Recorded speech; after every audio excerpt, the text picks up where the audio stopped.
Hey everyone, I'm NornQueenAlexis and welcome back to the channel. Today we are going to be taking a look at the newest trailer for Killteam. Now, I don't personally know what it is yet. I have not watched it and I've somehow avoided all spoilers for it. But before we take a look at this, I want to talk about who the Death Korps Krieg actually are. So, to put it bluntly, they're essentially the Sisters of Battle if they were men. The Death Korps Krieg are a regiment of Imperial Guard that are located on Krieg, which during the Horus Heresy, half of them kind of fell to chaos and the other half atoned for their sins by absolutely bombarding their entire planet and atoned for this sin by going into the most crazy war zones imaginable and engaging in trench warfare. It's what they're most known for, is they are siege experts, even though that's not the proper use of the word siege since they seek to annihilate the entire enemy. But I digress.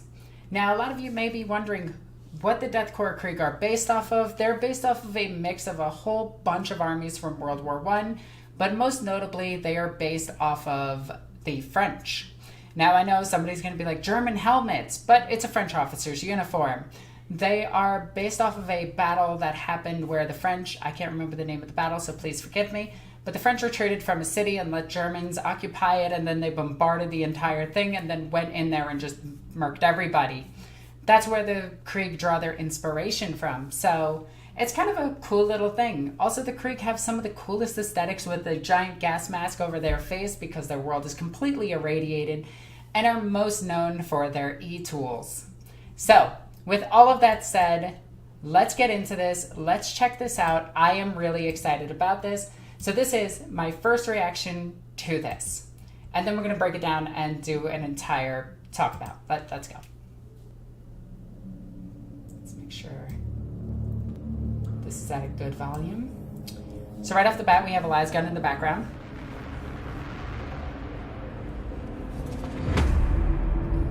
Orks. The setting up demo charges. This is something that kill teams do. That orc has a cybernetic hand, and that guy's dead.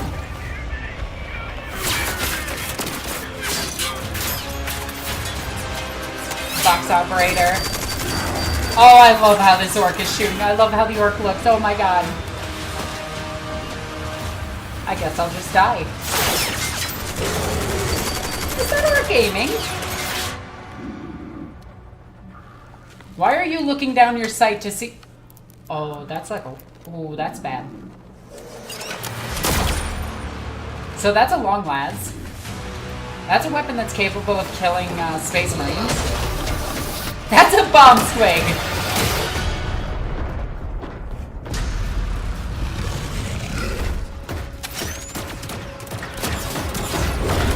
I like this mech. This is actually really cool. Oh, you pulled out a chainsword. Yes! Nice.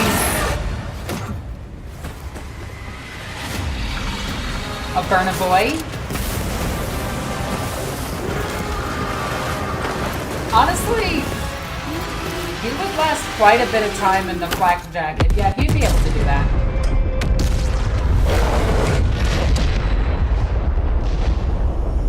So what they just hit was a plasma cell. Is there anything else? No? Okay. So now we can do my favorite part of picking this entire trailer apart. Holy cow, Death Korps Krieg in an animation look absolutely amazing. That actually looked like Soda's animations. So that's kind of cool. I don't know who actually did the animation, so please forgive me. So, Lord Commander Solar Macarius. Now, cool thing about Solar Macarius, he's the only male living saint. These one of two male living saints. But that aside, he also has giant bird wings in one picture. Solar Macarius is also the greatest champion in the Imperial Guard's history, and he's actually taken more worlds than most Primarchs. So what we see in this picture is we see the chainsword right in the front. We see the Lectitio Divinitatis, which, you know, makes sense for the Death Korps. They're extremely religious. They're zealots, after all. We see a couple of las packs. Interesting thing, las packs can hold 100 rounds of ammunition, and you can recharge them in the sun. So that's actually really cool. It is frowned upon to do so, but in a pinch you can do it. You can also throw it into a fire to have it recharge. The problem with that is it does damage it, so it makes it unstable, so you can't switch the lasgun to its maximal setting. Lasguns have two settings for their firing. They have, well, aside from rapid burst fire, rapid fire, and single shot, they have a thing called maximal, where they overcharge and fire multiple bolts at once as one charged shot. Usually it takes around like three energy cell to do it instead of one. But it supercharges the shot and it causes destabilization with the power cell itself. So it can actually overload and destroy the lasgun and make it less functional, because that las beam going down the barrel will eventually start cooking it, and if you shoot the beam too much in maximal setting, it'll cause warping in the gun, which will ultimately make it useless.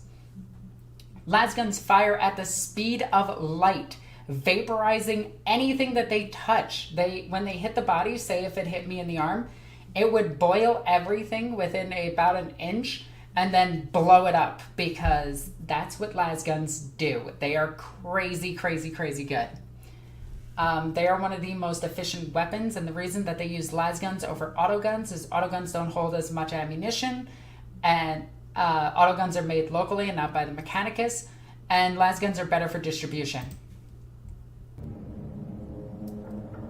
Lectitio Divinitatis, originally written by Logar, since then has been drastically changed by the Ecclesiarchy, has had things taken out of it, has had tons of things added to it. But as Gilliman said in the Dark Imperium trilogy, there is a lot that he needs to change in here in order to take away the taint of chaos. Or at least the taint of his brother. He doesn't really like his brother's taint, go figure. Chainsword here is really, really nice. Chainswords have a monomolecular edge that automatically sharpens itself as it revs, but this also leads to a problem if the teeth ever get caught in something, meaning that as fast as it is spinning, if it hits something that catches a tooth, it will break the tooth after a bit, which will cause the chainsword to be ultimately useless, so you have to be careful with a chainsword, and that's why they always aim for soft, squishy targets. We also see a bayonet here. This looks like a standard bayonet.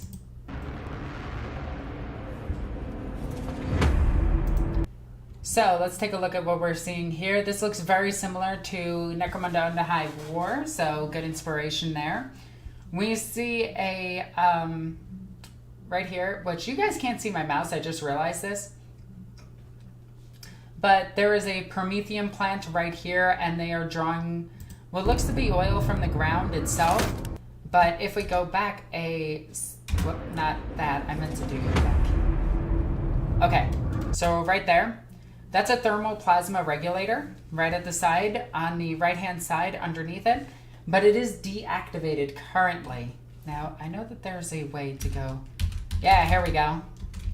So, and this right here is a demolition kit. This is not a melt-a-bomb. This is very similar to a melt-a-bomb. It's a timed charge on a fuse.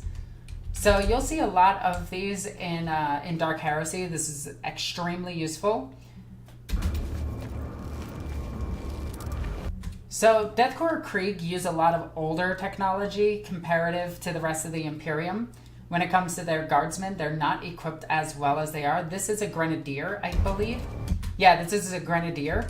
You can tell because of the plate on his chest, which is very similar to that of the Germans, the Americans, and the French. At the time had very similar armor kits to this for being demolition experts or dealing with high explosives. In the back, we can see a barrel that contains promethium on the left-hand side, and on the right side, we just see a line of lumen globes. The guardsman himself, the Krieger himself, has something on his back as well. I wish I could see that closer. So, before this, because I really like that scene. Now, let's see. Is there anything else I want to see in these scenes? No, it just kind of looks like he hesitates. I feel like he had more than enough time to deal with this. 143, so that's part of his regiment on his shoulder pad. And weirdly enough, he probably has better vision than a stormtrooper. We also see this cyborg standing here. It looks to be some type of mech boy. And I want to say that that's actually not a... I guess that's a power claw? Yeah, that's a power claw. Or it's a cybernetic arm, but this doesn't appear to be a mech boy, which is weird. It kind of looks like a spanner instead of a mech boy, because he's not quite enough to be a mech boy yet, in my opinion. I do like the open jacket concept. I like the fact that the orc himself is running upright instead of running like that weird booty walk that they have. So we do see that he has some type of fragmentation grenade. He has something stitched into his guts. He's got a nose ring. He's got one tooth that's made out of metal, a stick bomb on his back, and some type of, I want to say that it's either communication equipment or something for, like, I don't know, fuel or something. Also, this dude just straight up backhands an orc. Like, just straight up whaps an orc. Like, I'm just saying, Guardsmen and Sisters of Battle are way more brutal than Space Marines ever will be. He is getting picked up by the orc himself, so he is dead and he knows it. But this is not something that he would be ashamed about. But here we can see most of that outfit and how it's moving and everything. Oh, on his back is the oxygen tanks and everything for his gas mask. And now we actually get a really good shot of the orc himself, and I really, really, really like this. I was wrong about the cybernetic tooth, but he does have some type of earring. He's got the blood red eyes, which I always love that orcs have this blood red eyes. And believe it or not, this orc is missing one fang on one side. So he probably had to pay for that cybernetic. So interesting thing, orcs have the best economy out of like any creature forever because they use teeth or teeth for their currency. But the thing about their teeth and teeth in general, apparently, is that they rot really quickly and disintegrate very quickly around the orcs. So in order to hoard a bunch of teeth, you have to actually do a lot of killing and a lot of, like, you have to buy and sell a lot. There's a whole lesson that I could give about orc economics and how they actually have functional economics versus like the rest of the world right now, which is terrible. And then this whole scene where he gets sprayed in the face and he's just like, oh, I got it in my mouth. I love it. I love the blood effect here. Like, look at that. That is some good blood effects. And that is a bullet hanging from his ear. That is damn good. So then throws the Grenadier to the side. The Grenadier does have an oxygen tank and does have another explosive on his back. So we now know what that is. I do like the attention to detail where we can see the rivets in the belt itself on the back, the harness. So now we see that plasma regulator in the background yet again and all the guardsmen hiding behind cover. Now, one thing about Kriegers is they won't retreat from a fight. They just strictly do not retreat from fights. Okay? They will just sit there and die. Like, that's kind of what they do. So we see the Vox operator, and apparently he either got through and did not get any reinforcements, or couldn't get through. And this orc is incredible. Look at all those fangs in the front of his mouth. This is a Shooter boy, and I gotta say, the Shooter looks absolutely incredible. Some type of tri-barrel, drum-fed bullet thing that is actually firing in rotation if we look at it. Like, let's go back. And we can actually see that it fires out of each one of those. So we don't have guns like that. Like, at all. We have, the closest thing we have is a Gatling gun, but that thing is not spinning. And now we get a really, really, really good shot of this Krieger. And it looks absolutely incredible. The attention to detail here is phenomenal. So, quick thing that I want to point out on him. Well, this guy has a bunch of grenades on him. Looks like some type of flares or something. But going back to him really quickly. We can actually see this pouch right on his chest. That's probably going to hold 2 cartridges for his lasgun. And the box operator is now dead. He tries to look over his shoulder really quickly and just gets mowed down by multiple orcs over there. It looks like 3 or 4. And he almost gets hit. Oh my god, look at all those shots. Huh. Does that orc run out of bullets? Huh. That orc is not running out of bullets. That's interesting. That last scene, let me just see that one more time. Oh no, he does. I think he does. Like right above there, it looks like he's about to run out of ammunition. Now, this scene I don't really like. I don't like that the idea that the sniper with the long las is using his long las to see squad commands. Like, he's got a microbead built into his helmet. Just use the microbead. A microbead is a short-range Vox communication array. I do like that he adjusts. And then we just see the shot in his head just kills him instantly. They move up. And now we get a good look at this long las, which I absolutely love. So if you ever get a chance, read the book Censor, whatever it is. But it talks about why Devastators actually have like the red helmets and everything for the Ultramarines. But in it, there's this dude with a lasgun that kills like 3 Marines. It's amazing. And now we get to see the bomb squig, and it's honestly glorious. Look at that thing. Look at everything about this is amazing. I love this thing. He's definitely dead. And this is the same Mechie boy from earlier, but he looks more like a spanner. And yeah, that is some type of communication equipment on his back, which means that that'll be very important to Killteam itself, which is cool. I was really hoping they'd revamp Killteam anyway, because the current edition of Killteam is absolute garbage and not even worth playing because of how busted it is. But it's cool to see that he has some type of communication array on his hand. He's got some chains wrapped around him, and he's got his power claw and a grenade right here. Like, I absolutely love this model.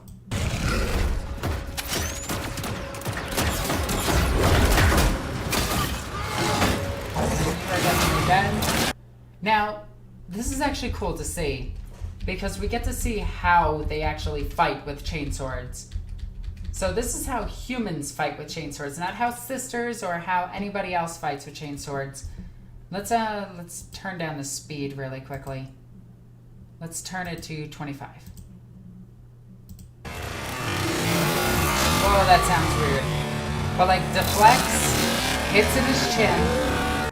Oh, that sound is driving me crazy. Hits in the chin, goes for the weapon, and then actually pulls back from the weapon. Like I said before, he probably didn't want to get those teeth caught, because if you get those teeth caught, that weapon's useless. And then you see the cock of the power fist, the power claw, as it goes in. But now you see the guardsman going into a lower stance to actually get at the guts of his opponent. Which against most normal opponents, this wouldn't kill, but this thing is a chainsword. It would kill, by the way, but against an opponent like this, if he was armored, it wouldn't kill him. And then he goes straight for the heart, which is, that is so good. So like, look at this. I want to get a shot of just this. Where's it good? There's got to be one like scene in full focus. Come on. Get both of you in focus. Really?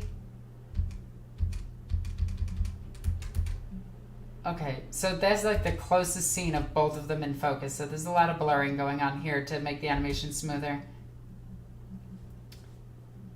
Okay, then he lands. He's got his combat boots. His boots are made for walking. That's just what they'll do. And then we get the Burner Boy, and the Burner Boy is absolutely incredible, and I love this Burner Boy. I misclicked. Don't mind me. So again, we get the nice red eyes and everything. Like, we got the helmet on him. And what's weird is this is another mech boy variant. So we got a spanner. We got some shooters, which are not mech boys. They're just regular orcs. And we got 2 specialist orcs, or weird boys, or odd boys. Odd boys, because weird boys are the psychers. But it's cool to see that there's 2 essential mechs with them. And now we get to see this full giant-ass canister on his back, which they more than likely looted from this place already. And, yeah. So him actually doing this, like, this makes sense to me. So flak armor can absorb a ton of heat, like an absolute ton of heat. It can absorb lasgun bolts, and they hit almost as hot as the sun. It can absorb about 6,000 degrees and dissipate that, but it still hits the person underneath. It's like a bulletproof vest, essentially, but against heat as well. So it's actually kind of cool to see this.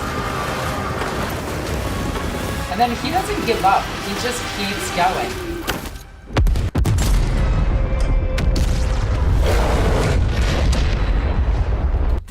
So let's see if there's anything that I missed during that.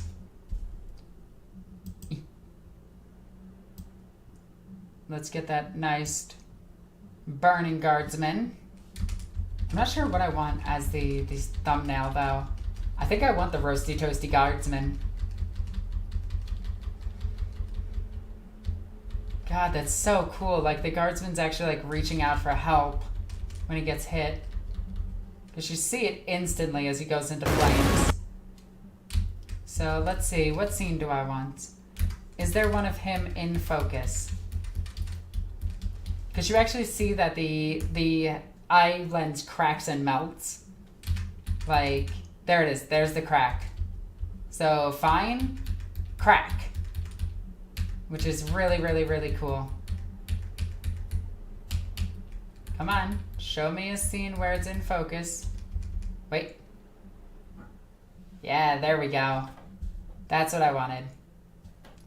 So print screen at that. Then he sets off his demolition charge.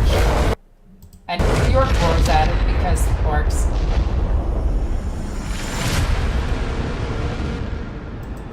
Still bugs me that this R is off center.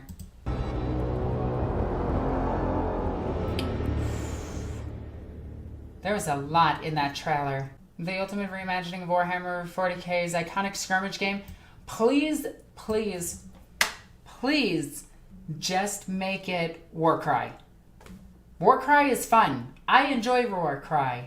Or make it Direchasm. Both of those are really, really, really fun. I enjoy those. Don't make it garbage, please. Killteam is the only way. This is a brand new game. Wholly redesigns and captures the brutalist Spec Ops. Combat of Warhammer 40k Millennium, blah, blah, blah, blah, blah. Let's just hope they reduce, like, a bunch of the armies from going into it. Like, you know, freaking custodians or psychers. So I hope you guys enjoyed this video. And if you did, please leave a like down below. Check out my Patreon. As always, I'm NornQueenAlexis. I love you guys. Bye.